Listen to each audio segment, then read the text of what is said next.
because, quiet, there is lots to talk about. And I note, by the way, with great appreciation, oh, no, you know what's happened here? Just a sec. I have to stop everything. Just a sec. Okay. Oh, no. All right. Just a sec.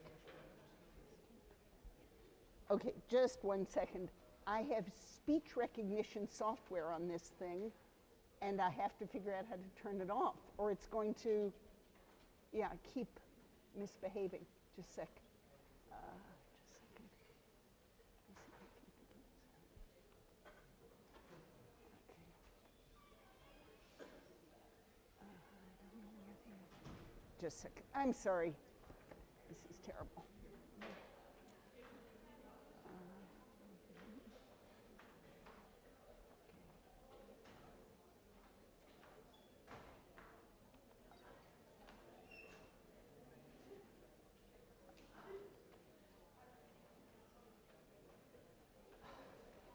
Here we go.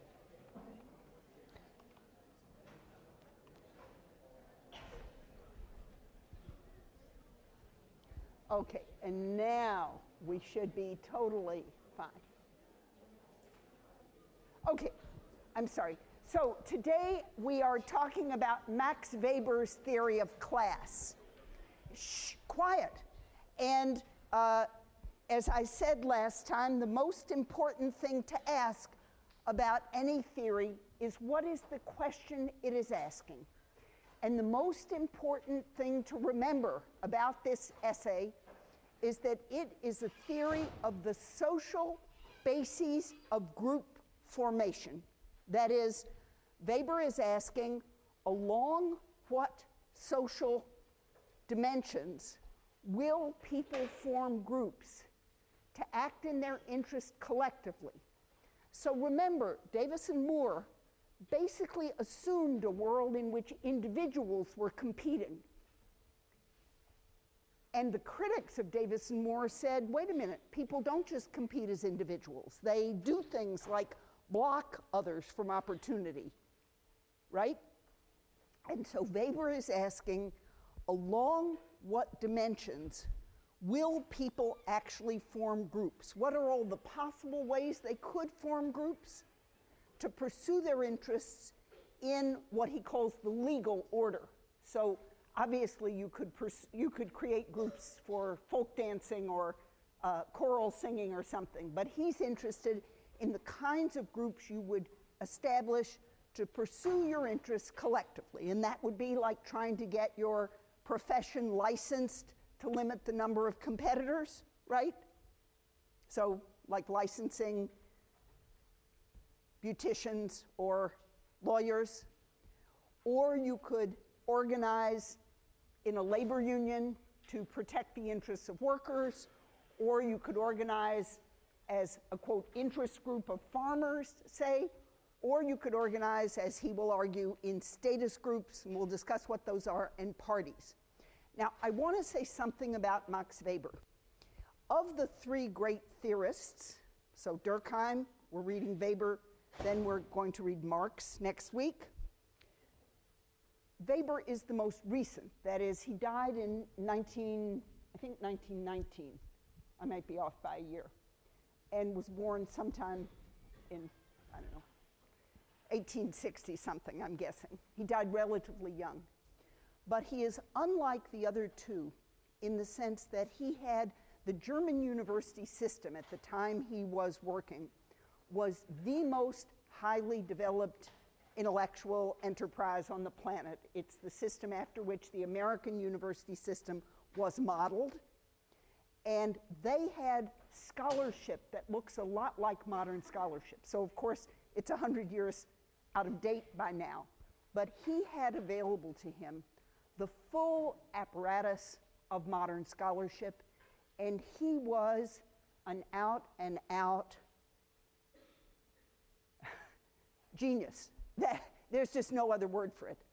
He knew a huge array of languages, so Greek, Latin were taken for granted, but he had mastered substantial amounts of Hebrew to study ancient Judaism. He wrote a book on India, so he knew an enormous amount about Hinduism. He wrote a book on China about Confucianism and Taoism.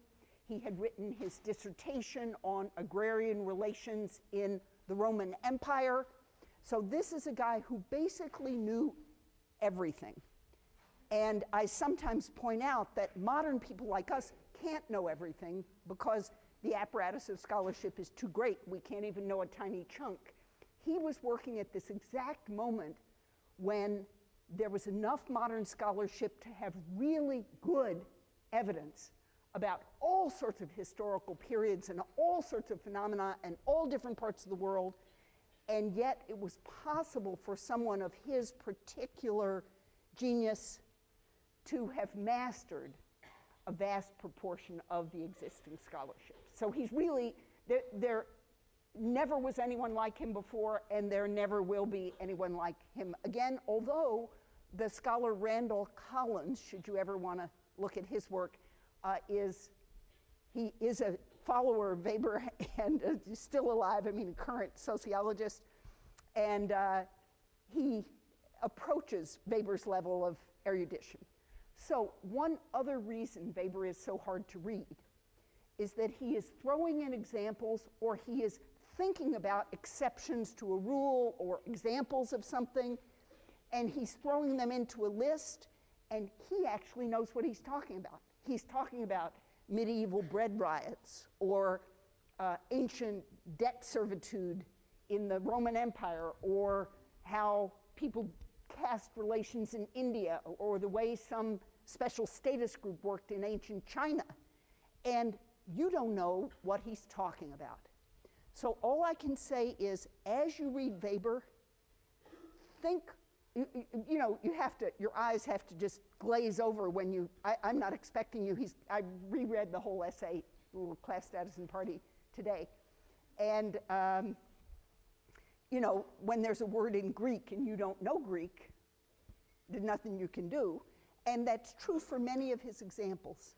But I am telling you that this is, in a sense, if you could read this and understand what he's coming from, where he's coming from, you would understand the vast swath of human history. So he isn't just drawing on examples from the way most of us do, from our own social experience in the world we currently live in, and maybe a few of our relatives, and maybe if you have an immigrant family, you have some comparison to another country.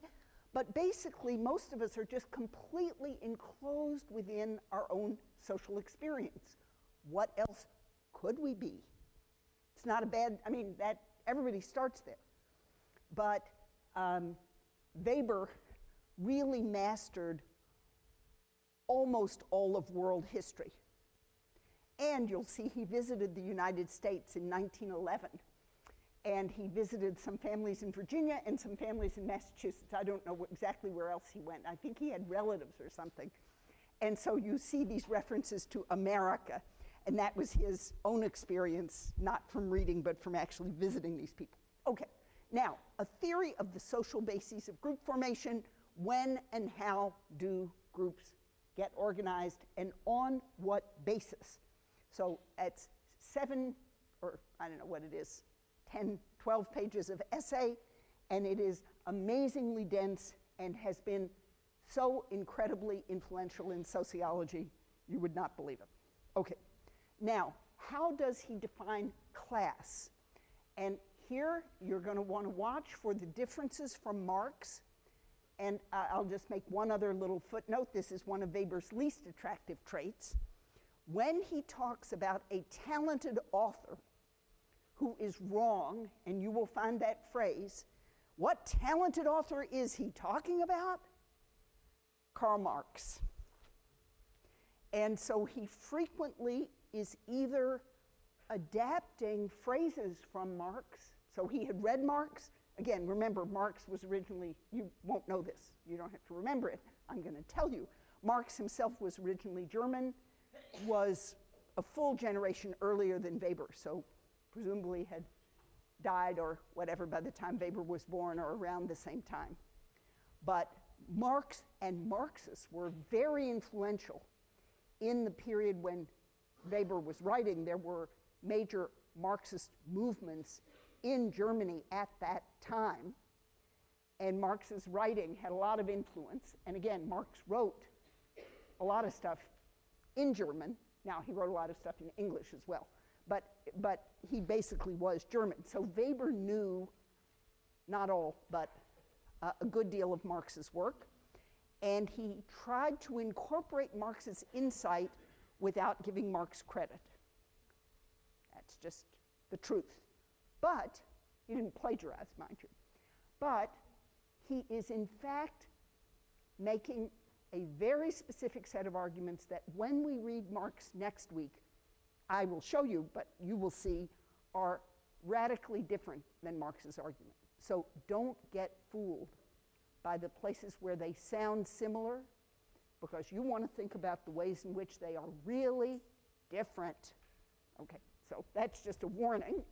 Now, how does Weber define class? Weber sees class as an economic phenomenon. That's the first thing to know. And remember, what question is he asking?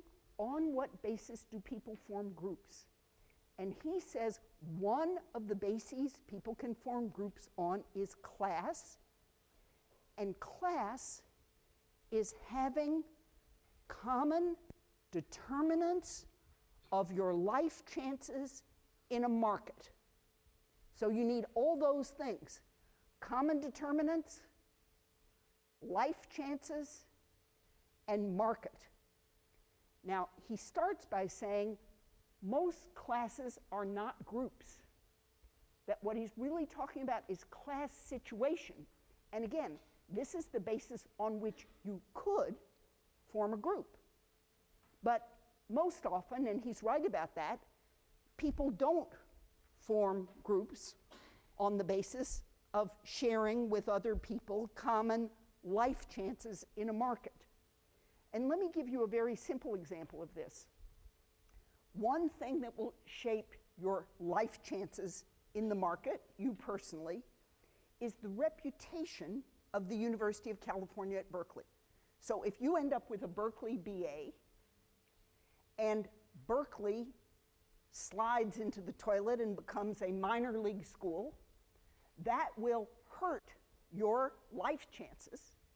If Berkeley thrives and retains its prestige, or even grows in prestige, although that's hard to imagine given it's the #1 university basically in the world, or one, I mean, no, seriously, it actually is, or one of the top 3. I mean, it's unclear. We don't have a medical school, and actually it's hard to be a really, I mean, not having a medical school is a serious, but if you look at the rest of the university, it's great. Okay, and so you're really lucky, and I'm incredibly lucky. Oh my God. Okay. Yeah, really lucky. Okay, so the reputation of the University of California, Berkeley is one of the determinants of your life chances in the market. And so if you saw 5 years from now or 10 years from now Berkeley's reputation slipping, you might join the Alumni Association and invest a lot of your own time and energy and prestige, whatever you had available, to lobby the legislature, to pass propositions on the ballot, to donate money if you were wealthy yourself, to shore up the University of California. And that is actually what the alumni of the University of California have done during this period of financial stress. And they have substantially restored the economic fortunes of the university. Now, they're not the only ones, but that has been. So that would be class organization in Weber's sense, okay? If you organize to shore up the reputation of the University of California, and you join with other people for whom this is a determinant of their life chances in the market, that is class action. It is economically based action to preserve the advantage that your Berkeley BA gave you, even if you do it for sentimental reasons, because you love your alma mater, because you met your future loved one here, because you, whatever.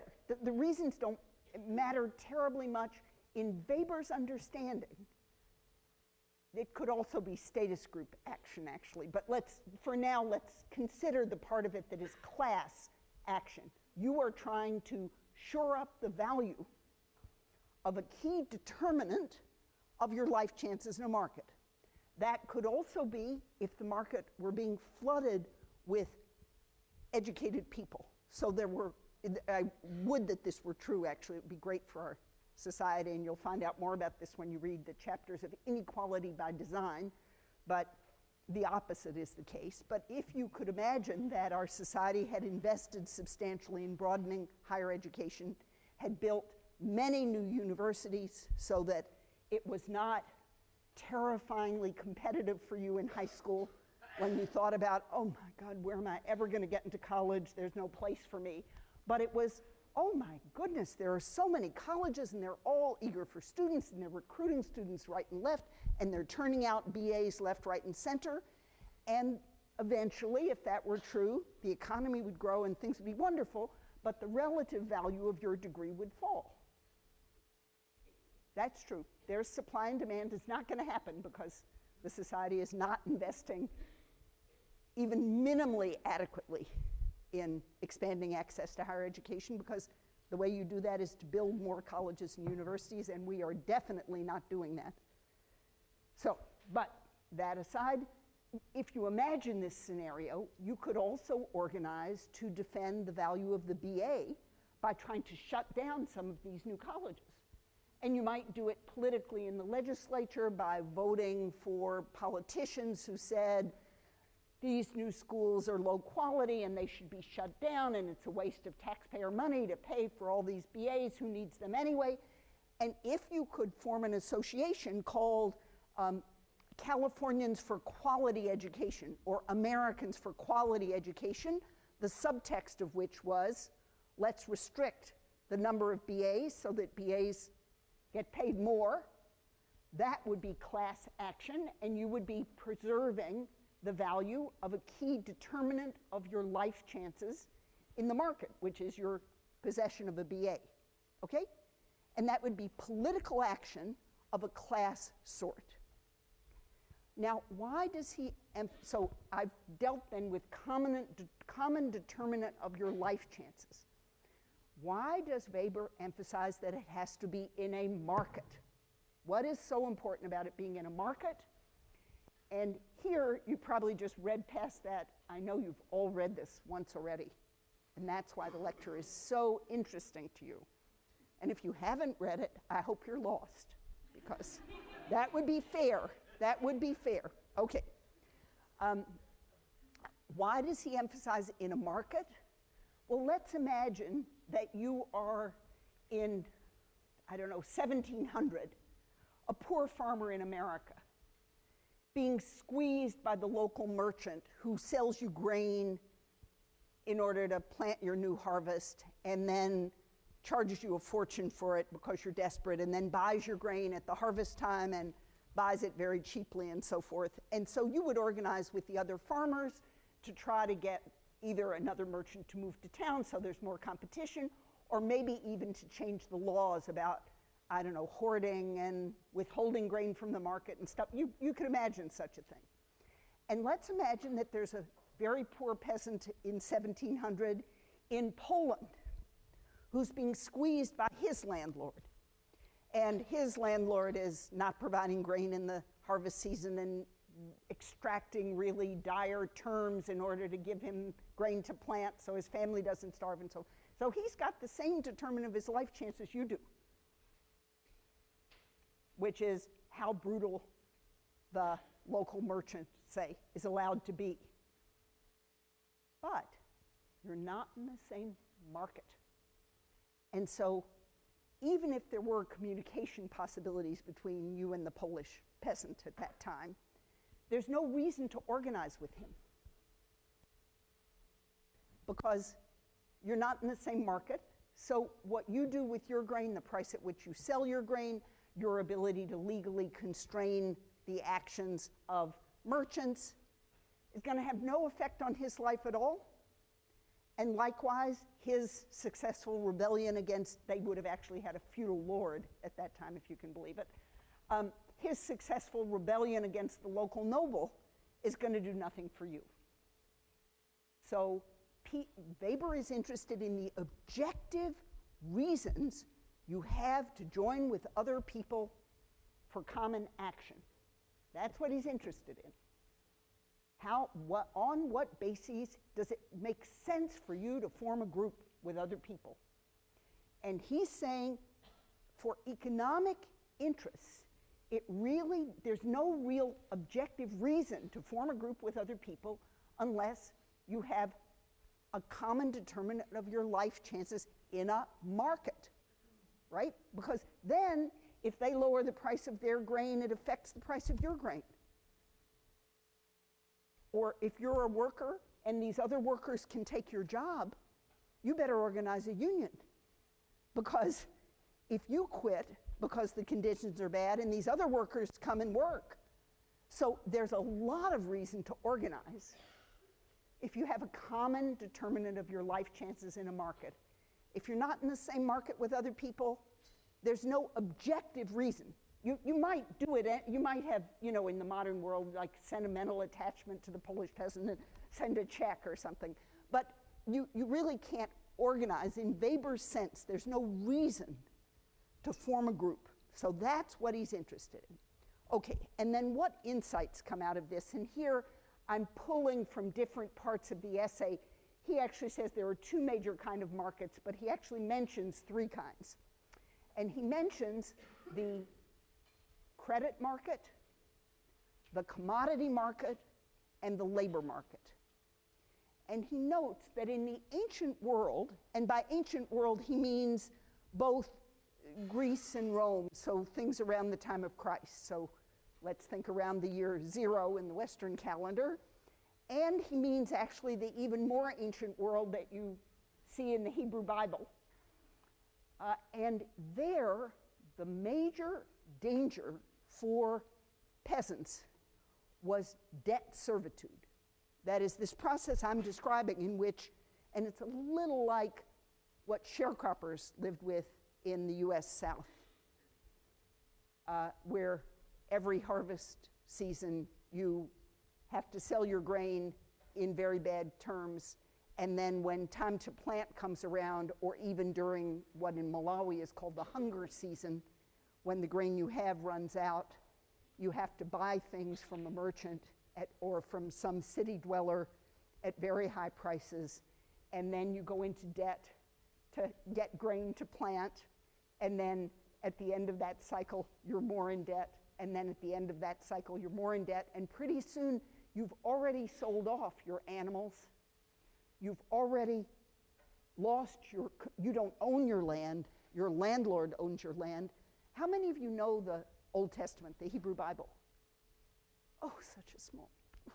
There's no common thing I can talk about because nobody knows. It doesn't matter what we knew, but if we all knew the same thing, I guess I have to learn Buffy the Vampire Slayer or something to be able to talk to you. But anyway, I'm going to briefly mention that one of the things in the Hebrew Bible is the description when Joseph is in Egypt and he interprets the Pharaoh's dream, and the Pharaoh's dream basically says there are going to be 7 years of very plentiful harvest and then 7 years of famine, no harvest, starvation. The fat cows and the lean cows and the fat sheaves and the skinny sheaves. And so Joseph becomes his sort of vizier, his administrator, key administrator. And during the lean years, he has saved up tons of grain because he's so wise and God is guiding him, that's why. And he's got tons and tons of grain stored in big silos everywhere. And people come and they're starving. And they say, please, I have no grain, I have no grain. And he gives out grain from the Pharaoh's store in return for people's animals, their land, And so by the end of the second 7 years, the 7 years of famine, Pharaoh owns everything because people have had to trade in everything they have. Okay, when they really have nothing left, now I'm out of the Bible again, in the ancient world, the next thing you offered was yourself and your children, right? That's all you've got. So you say, we will be your servants. We are indebted to you. We have to have that grain to live. And so a real danger in these systems, in fact, they naturally tend in that direction because of the nature of peasant agriculture. Just the fact the grain doesn't last, there are bad harvests, you go into debt. At the time you need it, you can't get resources. And so the major danger was debt servitude, that you would get so indebted that you would essentially be a slave for your life and your children's lives forever. And so that was one of the major bases of class formation. The peasants would gather together and there would be these huge waves of peasant unrest.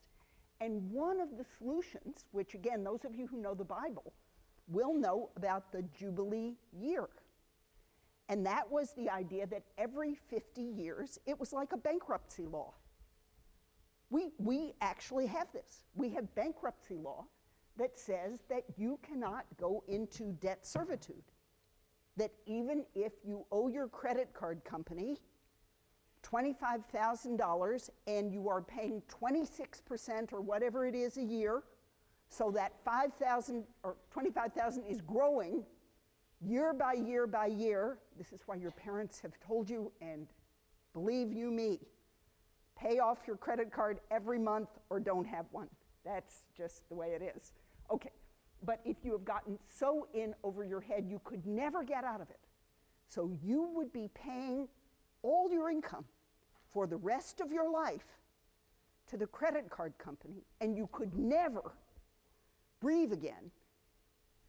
We have laws that allow you to go bankrupt. That is class action in the credit market, right? And that in the ancient world, he says, was the major kind of action. That classes formed largely on conflict in the credit market between debtors and creditors.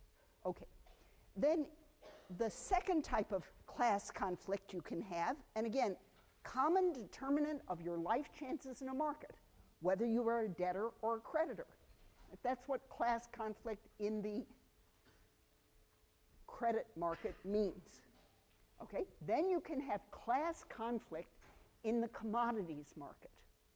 And he is not, on the whole, thinking about things like trying to fight that the label organic really means organic, although that is certainly one kind of, you know, buyers and sellers. That's who's, so as a buyer, you could organize to get better food labeling or cheaper prices or whatever it was that you wanted as a consumer. But the real conflicts in the commodities market have historically been over the price of bread. And Weber says this, which was often a regulated price. In fact, in, I would say, many societies throughout much of human history, and this is still true, by the way, if you look at class conflict in Iran right now, say, a lot of it is about whether the government will continue subsidized prices for basic commodities. And many, many governments in the world guarantee a minimal food ration to everyone by guaranteeing that basic essential commodities will be available for, so there are government bakeries, and the government bakeries have bread at a certain guaranteed low price. So they don't give welfare checks, but they provide welfare in the sense of a subsidized price for a set of basic commodities that you can always get. And if the government tries to raise that price, they get riots in the street. This is actually true, I don't know if you know this, but the oil-producing countries in general have a heavily subsidized price for gasoline.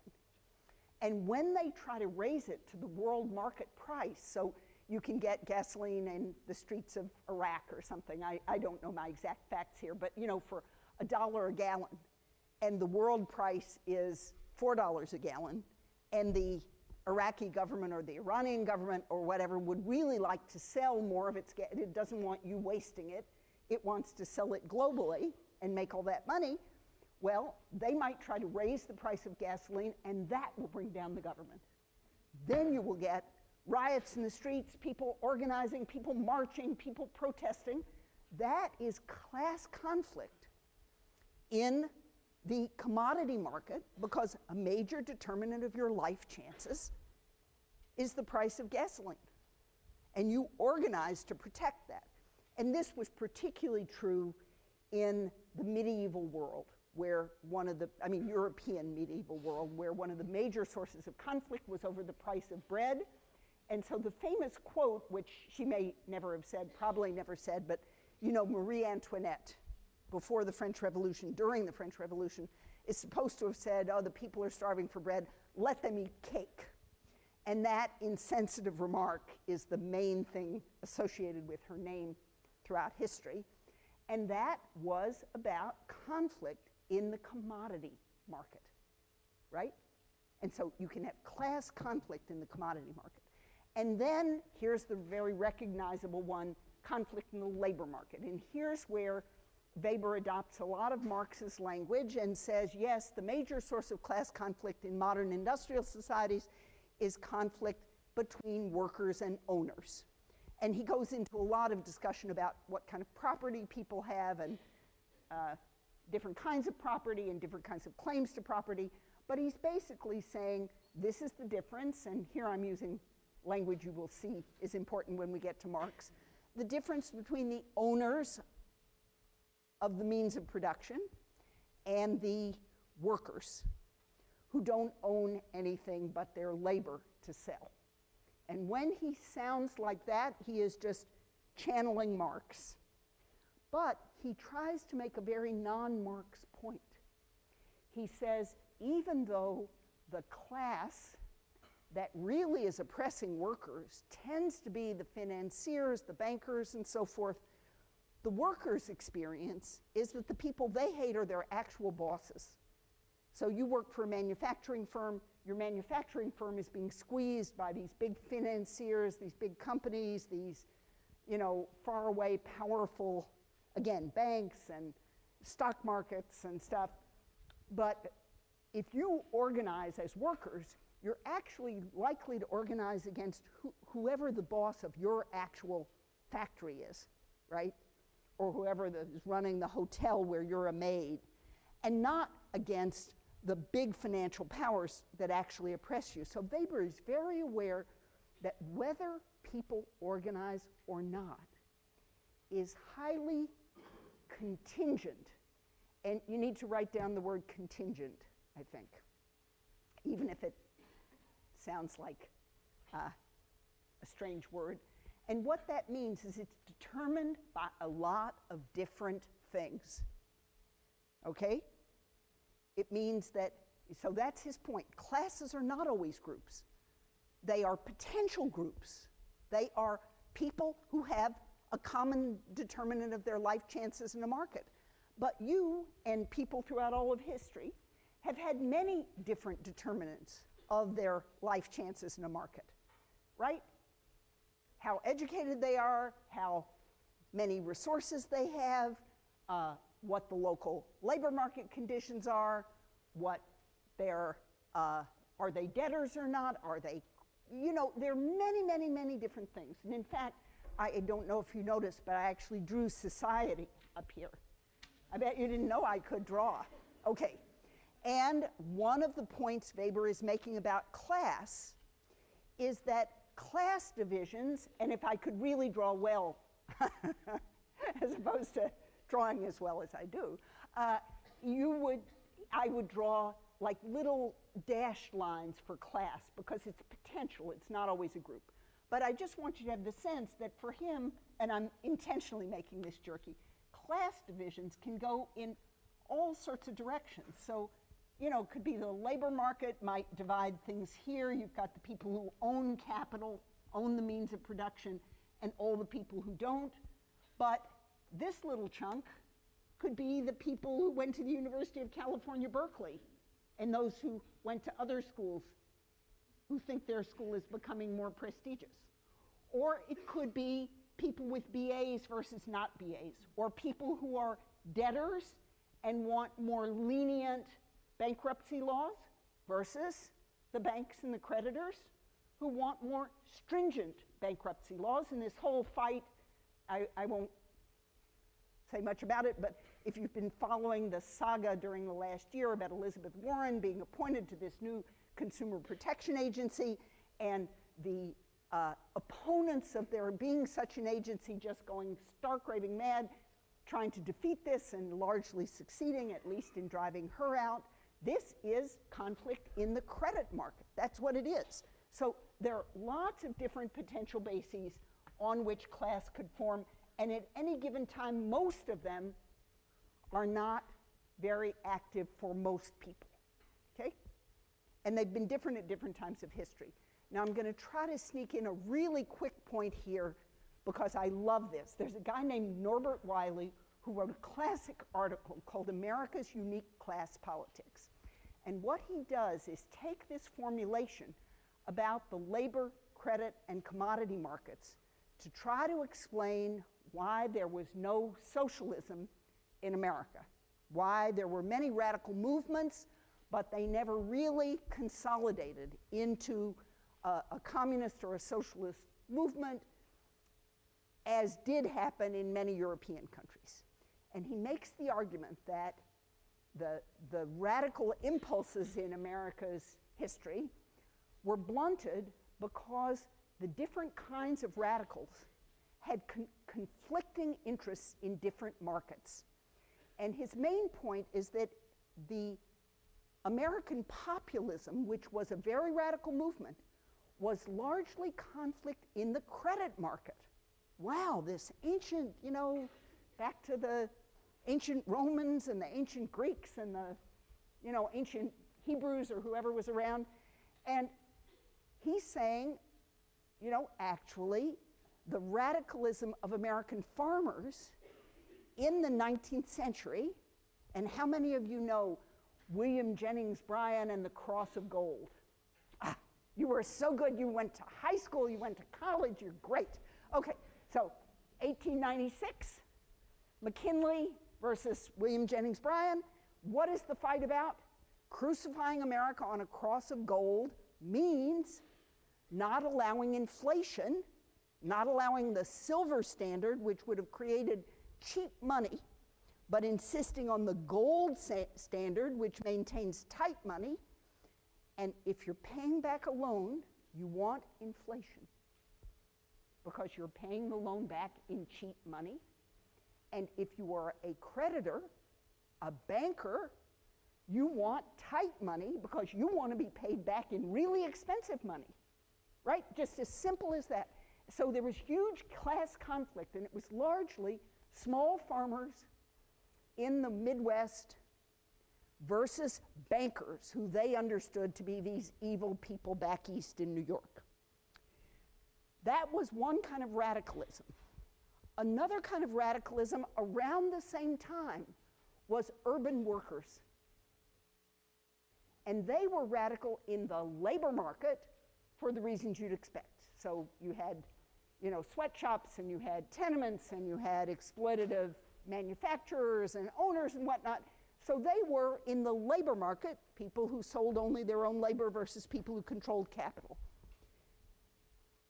Why wouldn't there have been an alliance between these two groups, each of which were radical, all of whom were influenced by various kind of lefty ideas?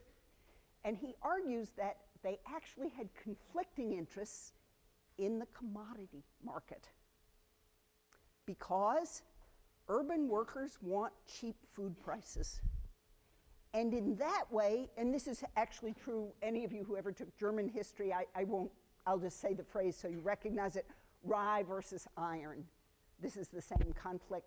Will you go for cheap food prices that benefit urban workers and capitalists who want their workers to be able to be fed cheaply. They actually want cheap food prices. Whereas rural radicals, these small farmers, want high food prices. They want protectionist legislation that prevents people from importing food that competes with their food. They do not want grain shipments from, Latin America, or they don't want beef from Latin America. They don't want grain from Poland. They don't want it. Very understandable. But that meant that in that market, the groups who might have been a lot against the big industrialists and the bankers, you could sort of see those as the same enemy, but they had profoundly opposite interests in the commodity market, and he argues in the labor market, because many of those small farmers were also employers, and they did not want workers' rights. In fact, they needed lots and lots of cheap labor. And this, by the way, continues to be part of our politics. A lot of the conflict over immigration reform is conflict between people who want access to cheap labor. So now I'm assuming everyone is a Berkeley lefty, which I know is not true. So I apologize to those of you who are middle of the road or even conservative. That's completely fine. But the position on this is very confused, because if you're a good lefty, you want immigration and you believe in the rights of immigrants and blah, blah, blah. At the same time, a lot of the labor movement is actually very, very uncomfortable about the increased competition for more and more workers, right? And the conservatives are very confused because they have, on the one hand, to kind of keep English the dominant language and let's make sure we don't have foreigners coming in, competing with our children to get into college and stuff. But at the same time, they'd like lots of access to cheap labor. So there are pressures in both the Democratic and the Republican Party to restrict immigration, and there are pressures in both the Democratic and the Republican Party to expand immigration. And it's amazing that they can't get a bill, but they don't seem to be able to. So this argument shows you that all these different class interests can pull in different directions. Oh my God, if I don't hurry up, I won't get to that great photograph. All right, I'm gonna get there. So status groups. Weber also says that another very important set of interests are people's interest in status groups. And status groups, unlike classes, are actual, usually, he doesn't say always, but usually actual groups. And his analysis of status groups is brilliant. So I'll just say, when somebody tries to tell you that Bourdieu is the greatest theorist who ever lived, and this again is in-group talk for sociologists, but someday somebody will tell you this, you go back and reread Class, Status, and Party, because Weber's analysis of status groups anticipates and in some respects is superior to the work 100 years later. So I'll just say that as a very authoritatively. Okay, what is he talking about? He is saying status groups are groups devoted to a common claim, a common determinant of their life chances based on a claim to status honor, right? And that is, all right, I'm going to go to the punchline quickly. First of all, often in direct tension with class. So I'm going to go back to my little ridiculous picture here and just draw a few. So I've got these squiggly lines that are class. If I had some red chalk or something, I would draw some much more sharp, decisive looking lines about status groups.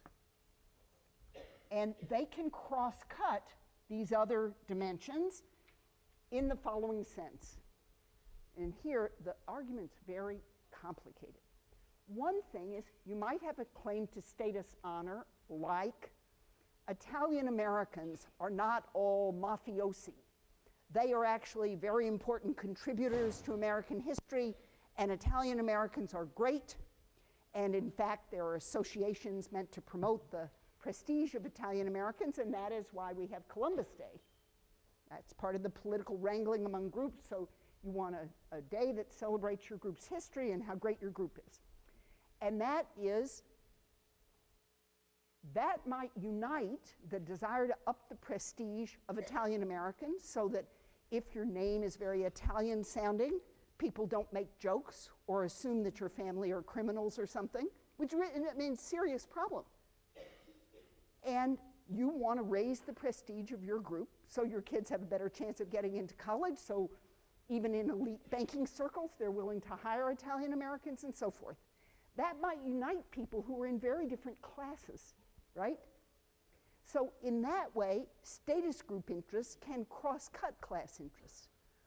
But, and that's what I showed there, but there's a more subtle reason, which is Weber acknowledges that many status groups, like the claim to prestige of being from the old families in America, or the claim to prestige that Europeans might have of having aristocratic lineages, so having a von in front of your name, V-O-N, if you're German, or having a Alexis de Tocqueville. The de part in de Tocqueville is he was from an aristocratic family.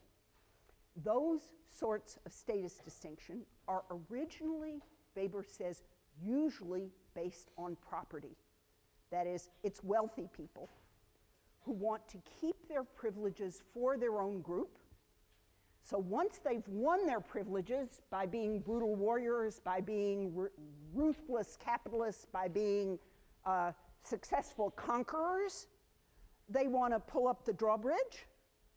You recognize something here? From Acemoglu and Robinson?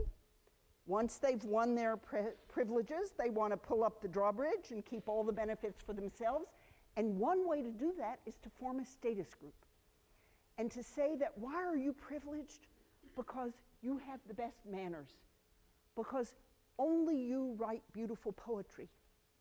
Because your group members have delicate skin.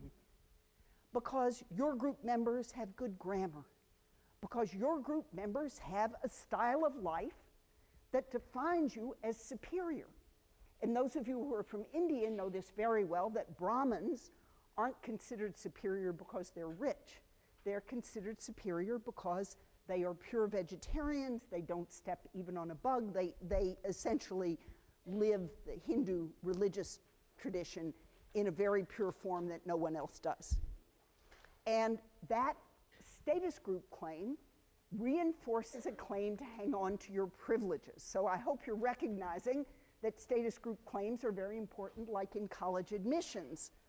Do you play a sport? Are you well-rounded? Are you all-American? Many of these things are status group claims. Okay, now I'm going to make the point that status groups then have to look for what they can monopolize that others can't get hold of, that can be a symbol of status honor. So if I make it a symbol of status honor to cut your hair short, my group, I'm in a privileged group, we're rich, and we say only people with very short hair are cool. Well, you can all just go out and cut your hair. That won't do me a bit of good. But if I say in a period when food is unavailable, being plump and having very rounded shoulders, this was actually the standard of beauty, is very superior, and most people are starving. So the way that corpulence, that word which means fat, was regarded as extremely beautiful in medieval and late medieval Europe, that's because most people wore sticks. That's why. And then once it becomes easy to get fat because cheap food is widely available, but hard to stay thin, thin becomes prestigious. Or tan skin, because most working people have to stay indoors all day and get pale, if they're white to start with, and people who have to work, people who can work out and get big muscles, and people who can get tan are people who have enough leisure. So those status symbols constantly change their meaning historically, and here's my picture. I can't wait. This is from a New York Times story called Beach Essentials in China. Flip-flops, a towel, and a ski mask. And they have several pictures there of Chinese women who are very preoccupied with having light skin. And I once had an African-American student ask me, why is it that all over the world people seem to think light is beautiful? and dark is ugly. Why is that? Is there something basic about it? And I said, no. First of all, in Africa, that's not true. I mean, historically, it wasn't true at all. Having light skin meant you were sick. You had a disease. But the real reason is because most societies in the world come out of peasant traditions in which peasants worked outdoors and they got darker and darker. And to be wealthy enough that you could keep your women indoors, never working, was a tremendous sign of status that only the wealthy could monopolize. And that has led to a historical preoccupation with fair-skinnedness that's very important in India, very important in China, and it leads to this. You go to the beach, but you make sure that no sun falls on your skin. And I'm not taking orders for those masks, but I'm sure you could find them.